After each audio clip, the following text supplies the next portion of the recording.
नमस्कार प्यारे साथियों। भाई कैसे हैं आप सब। आई होप कि सब एकदम बढ़िया होंगे और बढ़िया तरीके से अपनी तैयारी कर रहे होंगे। तो चलिए एक प्यारी सी क्लास की हम लोग शुरुआत करते हैं और बढ़िया तरीके से क्वेश्चंस को प्रैक्टिस करते हैं। ये हमारी प्रेपोजिशन की प्रैक्टिस क्लास नंबर 3 रहने वाली है, यानी नंबर 3 की ये हमारी क्लास होगी। और इस क्लास के अंदर हम लोग 15 क्वेश्चंस करेंगे। 15 क्वेश्चंस इसलिए, फिर हमारे 40 क्वेश्चंस बचेंगे जो हम 2 क्लासेस के अंदर डिस्कस कर लेंगे आराम से। और 5 क्लासेस के अंदर हमारा जो ये चैप्टर है इसके 100 क्वेश्चन ऑलमोस्ट क्या हो जाएंगे, ख़त्म हो जाएंगे। ठीक है ना। तो शुरू करते हैं बिना टाइम वेस्ट किए। पहला क्वेश्चन आप लोगों के सामने है। क्वेश्चन को ध्यान से पढ़िएगा और मुझे बताइए कि क्या होगा इस क्वेश्चन का आंसर। क्वेश्चन पढ़िए। कह रहे सुंदर is getting married with Sita. अब क्वेश्चन के बारे में ना एक बात यहाँ पे आप ये समझ लो। क्वेश्चन में अगर आप इस मैरी वर्ड को जानते हैं तो आप इस क्वेश्चन को बहुत आसानी से कर सकते हैं, अदरवाइज आप बहुत ज़्यादा फंसने वाले हैं। देखो ये जो मैरी वर्ड होता है आप अच्छी तरीके से जानते हैं, ये पार्ट्स ऑफ स्पीच के अकॉर्डिंग वर्ब होता है। अब वर्ब है तो इसकी 3 फॉर्म भी होती हैं। मैरी का मतलब होता है शादी करना। अब जब इसकी 3 फॉर्म होती हैं तो जो इसकी सेकंड और थर्ड फॉर्म निकल के आती है वो मैरिड हो जाती है। क्या हो जाती है? मैरिड। अब आपको मैंने एक बात बताई थी कि जो आपकी ये थर्ड फॉर्म होती है इसकी खास बात ये होती है ना, ये आपकी वर्ब का काम भी कर लेती है और ये आपकी एडजेक्टिव का भी काम कर लेती है। जो आपकी कौन सी फॉर्म होती है? वर्ब की थर्ड फॉर्म। जो वर्ब की थर्ड फॉर्म होती है वो ये काम कर लेती है, वर्ब का काम भी कर लेगी और एडजेक्टिव का काम भी कर लेगी। अब यहीं से एक कॉन्सेप्ट बनता है मैरी वर्ब से रिलेटेड। वो ये कॉन्सेप्ट होता है कि मैरी वर्ब अगर आपकी एडजेक्टिव का काम करेगी तो उस केस में आप उसके साथ कोई प्रेपोजिशन नहीं लगाएंगे। यहाँ पे मैं लिख देता हूँ नो। नो मतलब कोई प्रेपोजिशन नहीं। लेकिन जब ये मैरिड वर्ब वर्ब का काम कर रही होगी तो उस केस में आपको इसके साथ कौन सी प्रेपोजिशन लगानी पड़ेगी? विद प्रेपोजिशन लगानी पड़ेगी। तब आपको कौन सी प्रेपोजिशन लगानी पड़ेगी? विद प्रेपोजिशन लगानी पड़ेगी। ये मेरे प्यारे भाई देखो बहुत ही कॉम्प्लेक्स टाइप का ये वर्ड होता है आपका मैरी। इसको लोग बहुत कंफ्यूज करते हैं। तो मैं आपको वही चीज़ बता रहा हूँ, कंफ्यूजन को अवॉइड करने के लिए आप बस इतनी बात समझ लीजिए। मैरी को देखते ही आप पहचान लोगे कि ये वर्ब है, लेकिन जब मैरिड लिख के आएगा तो उसमें आप कंफ्यूज हो जाओगे। तो मैंने आपसे सीधे कहा कि जब ये थर्ड फॉर्म के रूप में काम कर रही हो, सेकंड फॉर्म नहीं बोला मैंने, सेकंड फॉर्म होगी तब तो कोई दिक्कत नहीं, मैं थर्ड फॉर्म में कंफ्यूजन की बात कर रहा हूं क्योंकि कंफ्यूजन थर्ड फॉर्म में ही होती है।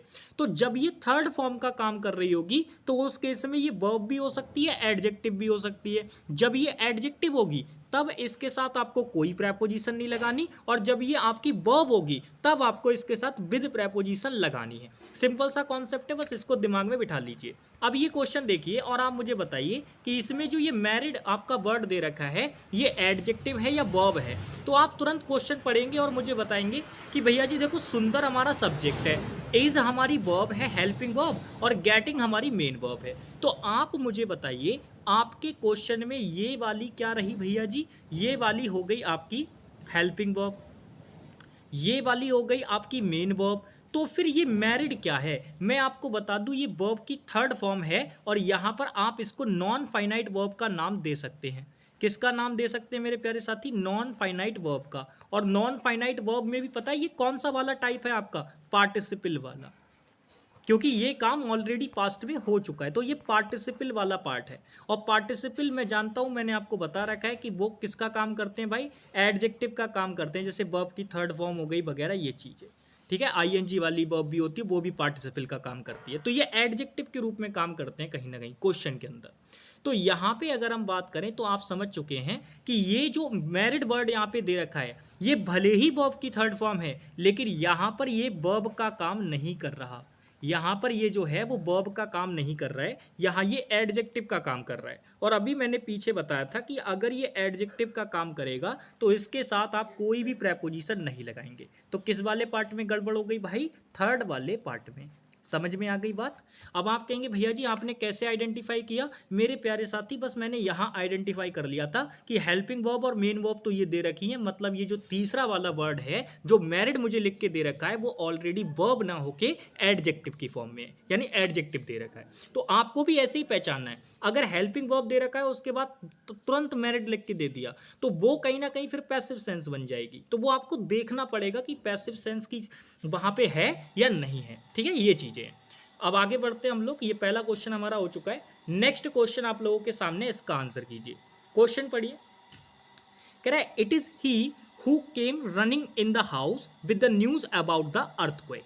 अब क्वेश्चन में आप अगर नोटिस करोगे तो मैंने आपको कल एंटर नाम की एक वर्ब पढ़ाई थी पिछली क्लास के अंदर, और मैंने उसमें आपको बताया था कि एंटर के साथ में हम लोग क्या करते हैं, कभी भी इनटू प्रेपोजिशन नहीं लगाते।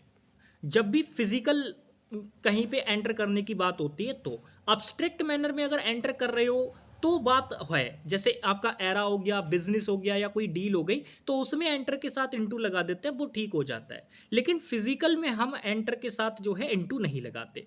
अब क्यों नहीं लगाते, मैंने उसका रीजन भी आपको बताया था, और मैंने आपसे कहा था कि ये जो एंटर होता है ना, ये कम इनटू का मीनिंग रखता है। किसका मीनिंग रखता है अपने अंदर, कम इनटू का। तो आप मुझे देखकर बताओ कि भाई वो दौड़ते हुए घर में अंदर घुसा, दौड़ते हुए घर में अंदर आया, तो केम के साथ में मैंने अभी बताया इनटू प्रेपोजिशन आती है। जब कोई व्यक्ति बाहर से मूवमेंट करते हुए किसी चीज के अंदर आएगा तो वहां इन प्रेपोजिशन नहीं आएगी, इनटू आएगी। आपको याद होगा मैंने इन वर्सेस इनटू में आपको डिफरेंस भी पढ़ाया था। प्रेपोजिशन चैप्टर के अंदर मैंने आपको इन वर्सेस इनटू में डिफरेंस भी बताया था। सेकंड ऑप्शन इसका क्या हो जाएगा, राइट आंसर हो जाएगा।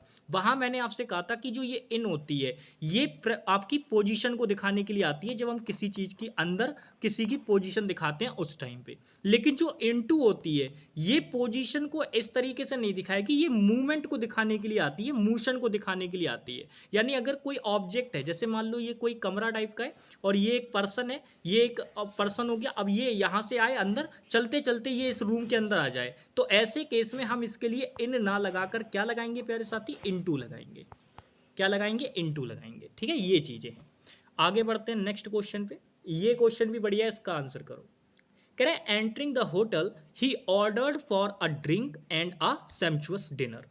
अब देखो क्वेश्चन में अगर आप ध्यान से पढ़ोगे तो आपको पता चलेगा कि यहाँ पे ऑर्डर वर्ब दे रखी है, और मैंने आपसे कहा था ऑर्डर जो एक वर्ब होती है ये ट्रांजिटिव वर्ब होती है।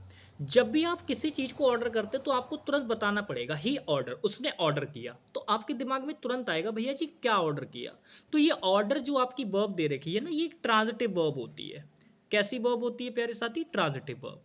और मैंने आपको बताया था कि जितनी भी ट्रांजिटिव वर्ब होती हैं वो अपना ऑब्जेक्ट जो है ना वो तुरंत लेती है, उनको रिलेट कराने की जरूरत नहीं पड़ती, क्योंकि रिलेट कराने के लिए हम प्रेपोजिशन लगाते हैं। तो यहाँ पे ये जो फॉर प्रेपोजिशन लगा रखी है इसकी कोई जरूरत नहीं है, यानी सेकंड वाले पार्ट में क्या है, गड़बड़ है। हाँ, ऐसा जरूर किया जा सकता था, जैसे मान लो मैंने कॉफी ऑर्डर की तुम्हारे लिए, तो ऑर्डर क्या किया उसके लिए कोई प्रेपोजिशन नहीं लगानी, लेकिन जिस पर्सन के लिए ऑर्डर किया है उसके लिए आप फॉर प्रेपोजिशन लगा सकते हैं, और वही एग्जामिनर ने यहां पे करके दिया ताकि आप कंफ्यूज हो जाएं। तो मैंने क्या कहा, जिस भी चीज को ऑर्डर करने की बात की जा रही होगी उसके लिए आप कोई प्रेपोजिशन नहीं लगाएंगे, लेकिन अगर वो किसी व्यक्ति के लिए ऑर्डर की जा रही है तो वहां फॉर प्रेपोजिशन ऑर्डर वर्ब के साथ आ जाएगी। समझ में आ गई बात, क्योंकि ऑर्डर ट्रांजिटिव वर्ब होती है तो हमें सीधे बताना होता है कि हमने क्या ऑर्डर किया है। बहुत बढ़िया, तो सेकंड पार्ट में आंसर हो जाएगा। नेक्स्ट आगे चलते हैं भाई। ये लो क्वेश्चन नंबर 44, इसका आंसर बताओ क्या होगा। क्वेश्चन पढ़िए। कह रहे I saw him coming out of the hotel on 10 o'clock। अब क्वेश्चन में अगर बात करें, कमिंग आउट का मतलब होता है बाहर आना, मैंने भाई हमने उसे देखा होटल से बाहर आते हुए ऑन 10 o'clock। देखो क्वेश्चन में ये होता है, जब भी आप एक एकदम एग्जैक्ट टाइम की बात करते हैं, एग्जैक्ट टाइम की, तो उसको दिखाने के लिए अगर आप प्रेपोजिशन यूज करना चाहते हैं तो पॉइंट ऑफ टाइम को दिखाने के लिए वैसे तो आपके पास सिंस भी होता है, लेकिन सिंस ना, सिंस कब लगाते हैं, सिंस तब लगाते हैं जब हम किसी पॉइंट ऑफ टाइम को लें और उस पॉइंट ऑफ टाइम से बताएं कि ये एक्शन उस पॉइंट ऑफ टाइम से अभी तक कंटिन्यू में है, यानी अभी तक चल रहा है, तब सिंस लगाते हैं। लेकिन वैसे अगर हमें पॉइंट ऑफ टाइम को दिखाना हुआ तो हमारे पास और प्रेपोजिशंस होती है जिनका हम लोग यूज करते हैं। पॉइंट ऑफ टाइम या पीरियड ऑफ टाइम दिखाना हो तो हमारे पास और प्रेपोजिशन होती हैं। अब यहाँ पे मैं बात करूँ, ये वाले पॉइंट ऑफ टाइम होते हैं, जैसे हम बोल दें 3 PM या 2 AM, ऐसे करके बोल दें हम, और या फिर ऐसे बोलते 2 o'clock ऐसे करके। तो ये वाले जो टाइम होते हैं इनको दिखाने के लिए आपको जो प्रेपोजिशन लगानी होती है वो मेरे प्यारे साथी एट प्रेपोजिशन लगानी होती है, ये फिक्स होती है इसके साथ। लेकिन यहाँ पे एग्जामिनर ने आपको क्या लगा के दे दिया, ऑन, तो ये गलत हो जाएगा। एट 10 o'clock बोलना था आपको, क्योंकि एकदम फिक्स पॉइंट आप बता रहे होते हैं कि 10 बजे हमने उसे होटल से बाहर निकलते हुए देखा था। तो एट यहाँ पे आप लगाएंगे, ऑन लगाएंगे तो क्वेश्चन क्या हो जाएगा, गलत हो जाएगा। तो थर्ड वाले पार्ट में यहाँ पे क्या है, एरर है। नेक्स्ट आ जाइए, ये रहा क्वेश्चन नंबर आपका नेक्स्ट। ये क्वेश्चन भी बढ़िया है। अब ये फिक्स प्रेपोजिशन का क्वेश्चन है। अगर आपको फिक्स प्रेपोजिशन पता होगी तो ये क्वेश्चन हो जाएगा, वरना गलती हो जाएगी। क्वेश्चन पढ़िए, कह रहे a well balanced diet is essential for good health. Normally अगर कोई बच्चा इस क्वेश्चन को पढ़ेगा तो उसको लगेगा यार क्वेश्चन तो बिल्कुल ठीक है, इसमें तो कोई गलती नहीं है।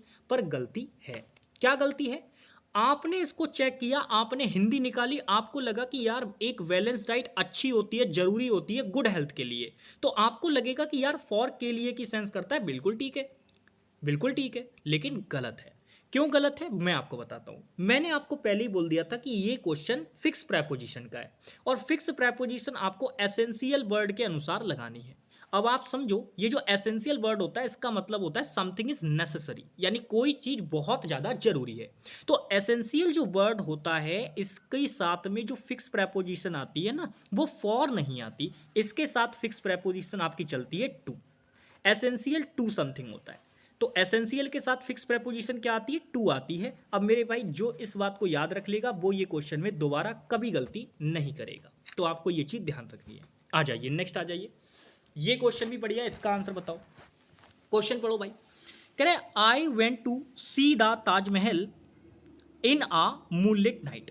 भाई वो बोल रहा है कि हम ताजमहल देखने गए मूनलाइट नाइट के अंदर। ठीक है भाई, अब आप मुझे क्वेश्चन बताइए, मूनलाइट नाइट होती होगी कोई भाई, एक तरीके से अगर हम बात करें जो पूर्णिमा की रात होती है शायद उसकी बात कर रहे होंगे यहाँ पे ये, तो कोई भी मतलब एक पर्टिकुलर नाइट की बात कर रहे हैं। अब आपको याद होगा मैंने आपको एक कॉन्सेप्ट बताया था कि भाई नाइट के सेंस में इन नाइट और वर्सेस एट नाइट, ये कॉन्सेप्ट मैंने आपको बताया था, आपको याद होगा। और मैंने आपसे कहा था कि भाई आपको ये बात दिमाग में रखनी होगी कि ये दोनों ही सही होते हैं, लेकिन कौन सा कब यूज करना होता है ये आपको पता होना बहुत जरूरी है। मैंने कहा था जब आप जनरल सेंस में रात की बात कर रहे हो तब आपको इन नाइट प्रेपोजिशन लगाना है। एट नाइट का यूज आप तब करते हैं जब आप किसी पर्टिकुलर नाइट की बात करते हैं। तो मेरे प्यारे साथी आप मुझे देखकर बताइए, क्या यहाँ पर्टिकुलर नाइट की ही बात हो रही है? तो आप कहेंगे जी भैया जी बिल्कुल यहाँ पे पर्टिकुलर नाइट की बात हो रही है। वो बोल रहा है कि हम गए थे ताजमहल देखने मूनलाइट नाइट में, तो यहां पर इस नाइट को ना पर्टिकुलर बना दिया गया। अब अगर इस नाइट को पर्टिकुलर बना दिया गया है तो मेरे प्यारे साथी यहां इन प्रेपोजिशन तो नहीं आ सकती, यानी जो गलती यहां पे दे रखी है वो किस वाले पार्ट में दे रखी है, सी वाले पार्ट में। ठीक है ना, सी वाले पार्ट में। और यहाँ पे अब देखो दो प्रेपोजिशन एक साथ हमला कर सकती हैं। आप चाहें तो यहाँ पे एट प्रेपोजिशन भी लगा सकते हैं क्योंकि एक पर्टिकुलर नाइट की बात हो रही है। एंड सेकंड चीज यहाँ पे आप ऑन प्रेपोजिशन भी लगा सकते हैं, क्योंकि जब हम किसी चीज का ओकेजन बताते हैं कि भाई इस ओकेजन पे, तो वो बोल रहा है कि मूनलाइट नाइट थी उस दिन, जब हम ताजमहल देखने गए तो वो उस दिन मूनलाइट नाइट थी, तो आप ऑन प्रेपोजिशन भी यहाँ पे लगा सकते हैं। तो अगर आप इसको पर्टिकुलर नाइट के सेंस में लेके जाएंगे तो एट प्रेपोजिशन लगा दीजिए, और अगर आप इसको एक तरीके से ओकेजन के सेंस में मान के चल रहे हैं कि हम इस ओकेजन पे ताजमहल देखने गए, मूनलाइट नाइट थी उस दिन तब गए, तो यहाँ पे आप ऑन भी लगा सकते हैं। दोनों ही आ जाएंगे। फिलहाल आप यहाँ पे कोई भी लगा दीजिए, ठीक हो जाएगा। इन तो नहीं आएगा, तो गलती किस पार्ट में आपकी, सी वाले पार्ट में। नेक्स्ट आगे चलते हैं। ये रहा क्वेश्चन नंबर 47, इसका आंसर करो। क्वेश्चन पढ़िए। कह रहा है having found a piece of cheese, two cats went to a dog to divided it among them.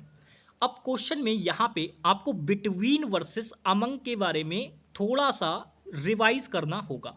आपको याद होगा मैंने बहुत अच्छे से आपको बताया हुआ है बिटवीन और अमंग में क्या डिफरेंस होता है। आप मुझे बताइए आपसे मैंने कहा था दोनों का सेम मीनिंग होता है, के बीच में दोनों का सेम मीनिंग होता है। बिटवीन जो होता है ये एग्जैक्ट दो के लिए आता है, एग्जैक्ट दो के लिए। यानी जब भी आपको एग्जैक्ट दो की बात करनी होगी तो वहां आप बिटवीन का यूज करेंगे, और जब आपको दो से ज्यादा की बात करनी होगी यानी मोर देन टू की बात करनी होगी तो उस केस में आप अमंग का यूज करेंगे। सिंपल है ना, बहुत बढ़िया। तो आप जरा मुझे क्वेश्चन में देख के बताइए, यहां पर रोटी जो थी यानी जो एक तरीके से चीज था, चीज का जो पीस था उनके पास, वो कितनी कैट के बीच में बंटने की बात हो रही है? तो आप तुरंत कहेंगे भैया जी दो कैट के, और दो कैट के बीच में बंटने की बात हो रही है तो आप मुझे बताइए कौन सी प्रेपोजिशन लगाएंगे आप, अमंग लगाएंगे कि बिटवीन लगाएंगे? तो आप कहेंगे भैया जी दो के लिए तो बिटवीन आनी चाहिए, पर क्वेश्चन में तो अमंग लगा रखी है, तो हो गई गलती। यानी कि कौन से पार्ट में एरर है? सी वाले पार्ट में। सी वाले पार्ट में क्या है? एरर है। बहुत बढ़िया, शाबाश। नेक्स्ट आ जाइए आगे। ये रहा क्वेश्चन नंबर 48, इसका आंसर कीजिए। क्वेश्चन कह रहा है people living in low lying areas find it difficult to cope up with the floods. भाई सीधे सीधे प्रेपोजिशन बताई थी मैंने, सीधे सीधे प्रेपोजिशन बताई थी कि कॉप विद होती है, इसका मतलब होता है किसी चीज को क्या करना? मैनेज करना। क्या होता है इसका मतलब? किसी चीज को मैनेज करना। लेकिन एग्जामिनर, मेरी बात ध्यान से रखना, जो आपकी प्रेपोजिशन होती है फिक्स वो कॉप विद होती है। कॉप विद का मतलब होता है किसी चीज को मैनेज करना, उसको संभाल के रखना। लेकिन एग्जामिनर कभी भी आपको कॉप विद लिख के देगा ही नहीं, वो हमेशा लिख के देता है आपको कॉप अप विद, कंफ्यूज करने के लिए। क्योंकि ये पढ़ने में बहुत अच्छा लगता है कि भाई मैं कॉप अप कर लूंगा इन चीजों के साथ, I will corp up with these things, ऐसे बोल देता है।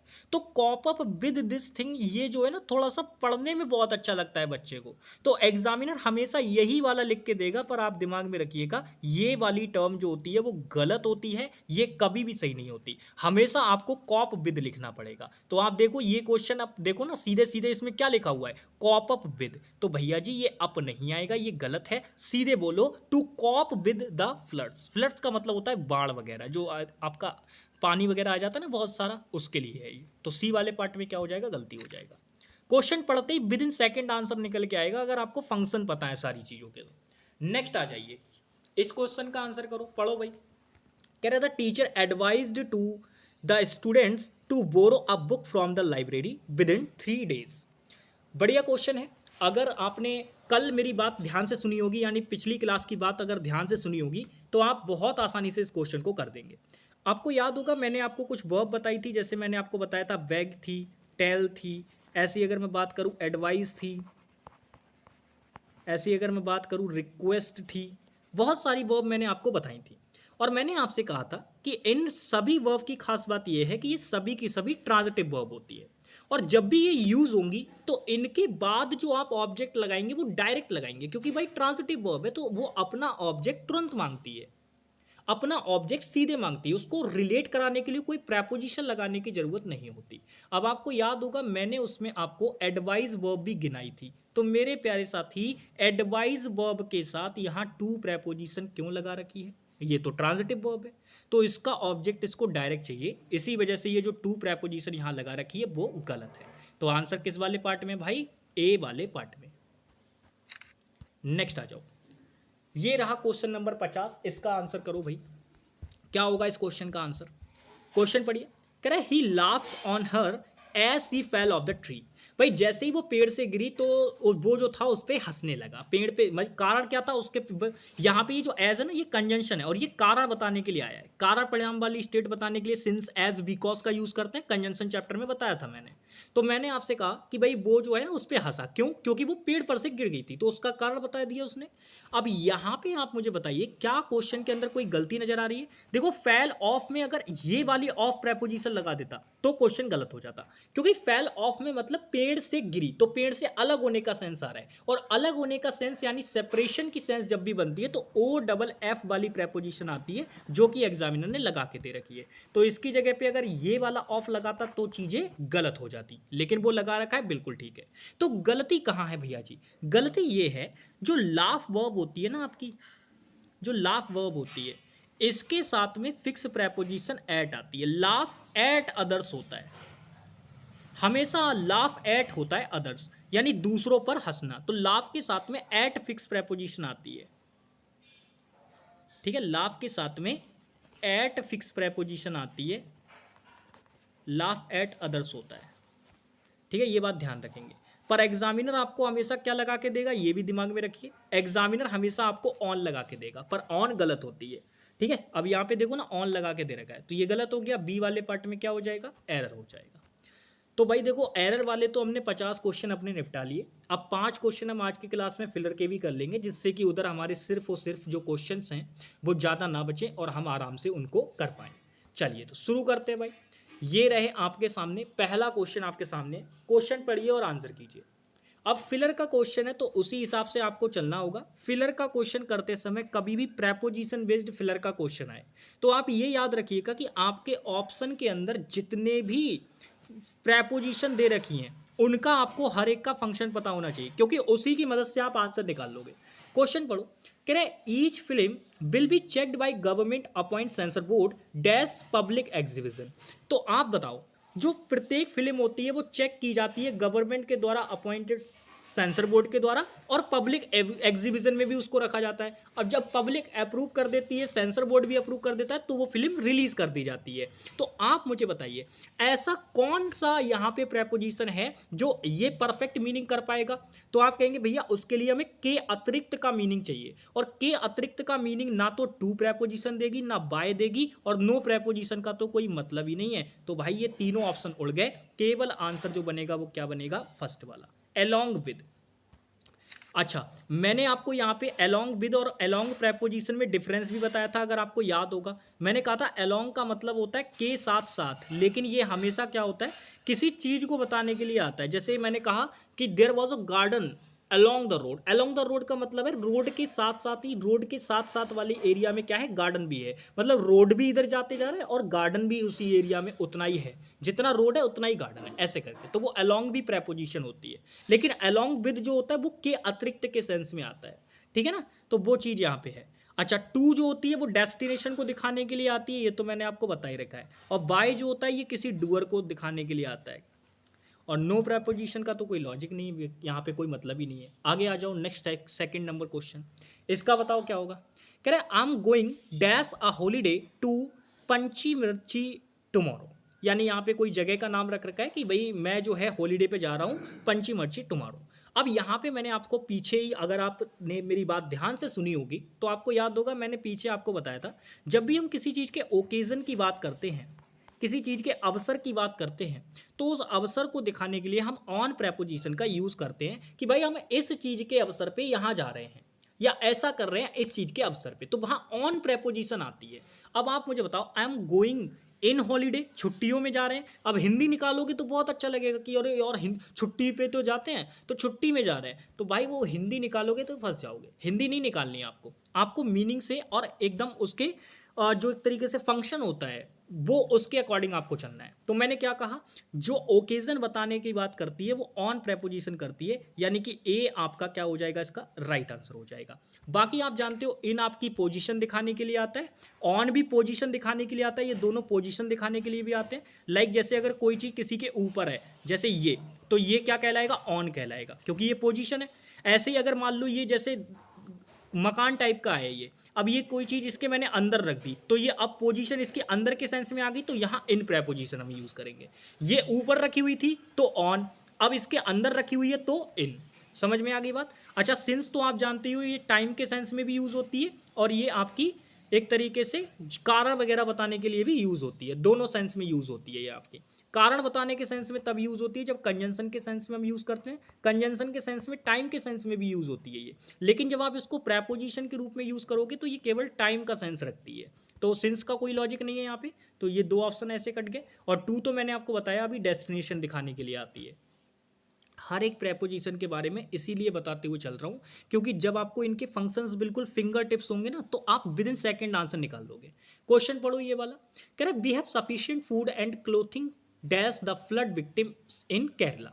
तो वो बोल रहा है कि हमारे पास जो है पर्याप्त मात्रा में खाना और कपड़े हैं फ्लड विक्टिम्स के लिए, जो कि केरला में है। तो अब प्यारे साथी आप मुझे बताइए, रिलेशन दिखाना है कि भाई क्या किसके लिए है। तो आप कहेंगे फूड और क्लोथिंग, तो किसके लिए है, तो उसका सेंस देने के लिए हमारे पास जो आती है वो फॉर प्रेपोजिशन आती है। अब आप मुझे बताइए फॉर प्रेपोजिशन यहाँ पे एक ही ऑप्शन में दे रखी है, वो है सेकंड वाले में, तो यही क्या हो जाएगा, राइट आंसर हो जाएगा। अच्छा, सिंस के बारे में मैं ऑलरेडी बता चुका हूँ। अबाउट जो होता है वो एकदम किसी के बारे में जानकारी देने के लिए होता है, और ऑन के बारे में तो हमने पीछे जान ही लिया है। चलिए बहुत बढ़िया, नेक्स्ट आ जाइए, ये क्वेश्चन भी बढ़िया, इसका आंसर करेंगे। कह रहे India largest car maker is evaluating the launch dash a small electric car next year. तो आप मुझे बताइए क्वेश्चन में कौन सी प्रेपोजिशन आएगी। अब देखो कई बच्चे यहाँ पे टू प्रेपोजिशन पे जाएंगे, कई बच्चे यहाँ पे ऑफ प्रेपोजिशन पे जाएंगे, पर मैंने अभी आपको बताया कि लॉन्च जो आपका है, तो आप लॉन्च टू गलत हो जाएगा, क्योंकि लॉन्च के साथ टू प्रेपोजिशन का कोई लॉजिक नहीं है। मैंने आपको टू के बारे में बता रखा है किस किस काम के लिए आती है टू प्रेपोजिशन, तो यहाँ पे ये तो नहीं आएगा। अच्छा, फॉर का कोई मतलब नहीं, क्योंकि फॉर रीजन वगैरह बताने के लिए आता है, तो वो भी यहाँ पे नहीं है। ठीक है, तो ये भी खत्म हो गया। इन प्रेपोजिशन पोजीशन बताने के लिए आती है, तो ये भी नहीं, ये भी नहीं, ये भी नहीं। केवल एक ही प्रेपोजिशन ऐसी है जो कि हमारा राइट आंसर बनाएगी, वो है सी वाली, यानी ऑफ। अब आप ये ऑफ क्यों आया वो मैं आपको बताता हूँ। देखो लॉन्च, किस चीज का लॉन्च, स्मॉल इलेक्ट्रिक कार का, तो यहाँ पे लॉन्च और ये कार, इन दोनों नाउन के बीच में, इन दोनों नाउन के बीच में आपको रिलेशन दिखाना है। इन दोनों नाउन के बीच में आपको क्या दिखाना है, रिलेशन। और मैंने क्या कहा था कि रिलेशन बताने के लिए जो आपकी फिक्स प्रेपोजिशन यूज की जाती है वो आपकी ऑफ प्रेपोजिशन यूज की जाती है। ऑफ प्रेपोजिशन ये रिलेशन बताने के लिए आती है, पोजीशन बताने के लिए आती है, और सिलेक्शन करने के लिए आती है। मैंने तीनों फंक्शन बता रखे हैं इसके आपको, तो यहाँ पे ऑफ हमारा क्या हो जाएगा, राइट आंसर हो जाएगा। चलिए एक क्वेश्चन और करते हैं, फिर हम लोग इसको वाइंड अप कर देंगे सेशन को यहीं पे। क्वेश्चन करिए, इसका जरा आंसर बताइए। The launch of the small electric car will depend the willingness of buyers of pay more for it। अब क्वेश्चन में अगर आप देखोगे तो ये फिक्स प्रेपोजिशन का क्वेश्चन है, आपको ऑप्शंस देखने की जरूरत नहीं है, आप सिर्फ फिलर के पास की चीज देखो। आपने देखा डिपेंड, और आप जानते हो कि ये जो डिपेंड वर्ब होती है इसका मतलब होता है किसी चीज पर निर्भर होना, और इसके साथ फिक्स प्रेपोजिशन जो आती है वो मेरे प्यारे साथी ऑन आती है। डिपेंड ऑन समथिंग होता है, तो केवल एक ही ऑप्शन में आपको ऑन दे रखा है, यही हमारा क्या हो जाएगा, राइट आंसर हो जाएगा। अच्छा, अब इन वर्सेस एट ये यहाँ पे दे रखी है, तो मैं इनके डिफरेंस भी क्लियर कर दूं, क्योंकि ऑप्शंस को भी समझना बहुत जरूरी है। देखो इन वर्सेस एट में एक डिफरेंस, तो ये टाइम के सेंस में भी यूज होती है, और ये आपकी प्लेस के सेंस में भी यूज होती है। जब ये टाइम के सेंस में यूज हो तो आप ये याद रखना, एक तो शॉर्ट वाला टाइम होता है, एक लॉन्ग वाला टाइम होता है।